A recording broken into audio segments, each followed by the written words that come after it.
ଶଳା ଜାମ୍ ହେଇଛି ନା କ'ଣ ଏଠି ରାସ୍ତାରେ। ଗାଡ଼ି ତ ଲମ୍ବା ଲାଇନ୍ରେ ଲାଗିଛି। ଚାଲ ଆଗକୁ ଦେଖିବା ଧୀରେ ଧୀରେ। ହଁ ତ ଜାମ୍ ହେଇଛି ବୋଧେ, ଆଉ କୌଣସି ତ କିଛି ହେଇଥିବ ବୋଧେ। ସେଇ ସିଙ୍ଗଲ ପୋଲଟା ଅଛି, ଯେଉଁ ଗଳିକରୁ ଯେଉଁ ତଳେ ଯାଉଛି ସେଇ ପୋଲଟା ହିଁ ତ ଜାମ୍ କରିଥିବ। ଆଉ ଖାଲି ଲାଇନ୍ ଟ୍ରକ୍ ଗୁଡ଼ା ହିଁ ଦେଖାଯାଉଛି। ଡବଲ ଲାଇନ୍ କରିଦେଇଛନ୍ତି ଏପଟେ।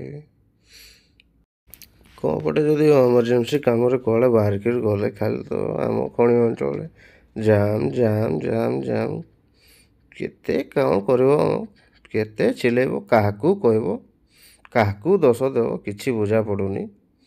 ପୁରା ରାସ୍ତା ଗୁଡ଼ା ଠିକ୍ରେ ବନାଉନାହାନ୍ତି ହାରାମିମାନେ। ଟୋଲ୍ ନେଲା ବେଳେ ମନ ଇଚ୍ଛା ଟୋଲ୍ ନେଇକରି ଯାଉଛନ୍ତି। ପୁରା ଗେଟ୍ ପକାଇକି ଟୋଲ୍ ନେଉଛନ୍ତି। ଦେଖିଲା ବେଳେ ଏଇଟା ସିଙ୍ଗଲ୍ ରାସ୍ତାଟାକୁ ଡବଲ୍ କେବେ ଯେ କରିବେ ତାଙ୍କର ଠିକଣା ନାହିଁ। କ'ଣ ଯେ ଏମାନଙ୍କୁ କରାଯିବ ପତା ନାହିଁ। ପୁଣି ଏଇଗୁଡ଼ା ଦେଖ, ଏଠି ଡବଲ୍ ଲାଇନ୍ ଅଛି, ପୁଣି ସେ ଦୁଇଟା ସ୍କର୍ପିଓ 4ଟା ଲାଇନ୍ ବନେଇ ସାରିଲାଣି। କ'ଣ କହିବ, କାହାରିକୁ କହିବା ପାଇଁ ଲାଜ ଲାଗୁଛି। ଚାଲ ଧୀରେ ଧୀରେ ଗଢ଼ିବା, ସେମିତି କରି ପାରିବା। ଆଉ କ'ଣ କରିବା। ଲାଇନ୍ ଆମର ମାନେ ଜୀବନଟା ଲାଇନ୍ ଲାଗବାରେ ନି ବିତୁଛି। ସେ ନୋଟବନ୍ଦୀ ସମୟରେ ଯେଉଁ ଲାଇନ୍ରେ ଲାଗୁଛୁ, ସେଇ ଲାଇନ୍ ଲାଗାଟା ଆଜି ପର୍ଯ୍ୟନ୍ତ ଆମର ସୁଧୁରି ପାରୁନି। ଧୀରେ ଧୀରେ ଧୀରେ ଧୀରେ ବଢ଼ିବା। ଆଉ ଏଇ ପୋଲଟା ହିଁ ଜାମ୍ ଅଛି। ଏଠି ଦୁଇଟା ଗାଡ଼ି, ବଡ଼ ଗାଡ଼ି ଗୁଡ଼ା ଦୁଇଟା ଠିକ୍ରେ କ୍ରସ୍ କରି ହେଉନାହିଁ ନା। ପ୍ରଶାସନର ଆଖିରେ ଡେଲି ଦେଖୁଛନ୍ତି, ହେଲେ ବି ତଥାପି କ'ଣ ଯେ କହିବ, କାହାରିକୁ ଛାଡ଼। ଯାଉ ଭାଇ ଜଣକ ଲାଇନ୍ କ୍ଲିୟର୍ କରୁଛନ୍ ବାକି। ଏମିତି ଚାଲିଥାଉ, ସଂସ୍ଥା ଚାଲୁ। 24 ବର୍ଷ ଶାସନ ବି ତ କରିପାରିଲା ନାହିଁ। ଦେଖିବା ନୂଆ ସରକାର କ'ଣ କରୁଛନ୍ତି। ବର୍ଷେ ତ ପୁରିଲା, ଦେଖିବା ଆଉ 4 ବର୍ଷ ଭିତରେ କ'ଣ କରୁଛନ୍ତି। ଏପଟେ ରାସ୍ତା ବି କିଛି ଖରାପ ହେଇ ପଡ଼ିଛି। ଏମାନେ ବି ଡବଲ୍ ଲାଇନ୍ରେ ଆସୁଛନ୍ତି। ଏଇଟା ସେ ପେଟ୍ରୋଲ୍ ଟାଙ୍କି।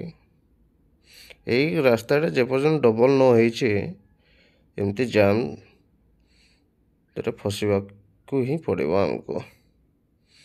ସେଟା ଟୋଲ୍ ବାଲା ବି କ'ଣ କରୁଛନ୍ତି କେଜାଣି। ପଇସା ତ ସେମାନେ ପଇସା ନ ନିଅନ୍ତେ ହେଲେ ସିନା, ଗାଡ଼ି ପିଛା ତ ପଇସା ନେଉଛନ୍ତି। କେବେ ରାସ୍ତାଟାକୁ କରିବେ କେଜାଣି। ଏଠି ବି ଜାମ୍ ହେଲାଣି। ପୁଣି ଦେଖ, ସେଇ ଜାମ୍ଟା ସରିନି। ଆଉ ଏପଟେ ବି ଲାଇନ୍ ଆସୁଛି, ସେପଟୁ ଆଗ ପଟୁ କିଏ ଓଭରଟେକ୍ରେ ଆସୁଥିବେ, ତେଣୁ ଜାମ୍ଟା ହେଇଛି। ଆଉ ବାଇକ୍ରେ ବି ଠିକ୍ରେ ଗଳି ପାରୁନି। ମଝିରେ ଗୋଟେ କିଏ ଗାଡ଼ି ଓଭରଟେକ୍ କରି ଆସୁଛନ୍ତି। ଏପଟେ ବି ବାଁ ପଟେ ବି ଗାଡ଼ି ପୁରାଇ ଦେଲାଣି। ଗଭର୍ଣ୍ଣମେଣ୍ଟ ବସ୍ ଫସ୍ ସବୁ ଜାମ୍ରେ ଫସିଛି। କ'ଣ କରିବ କାହାକୁ।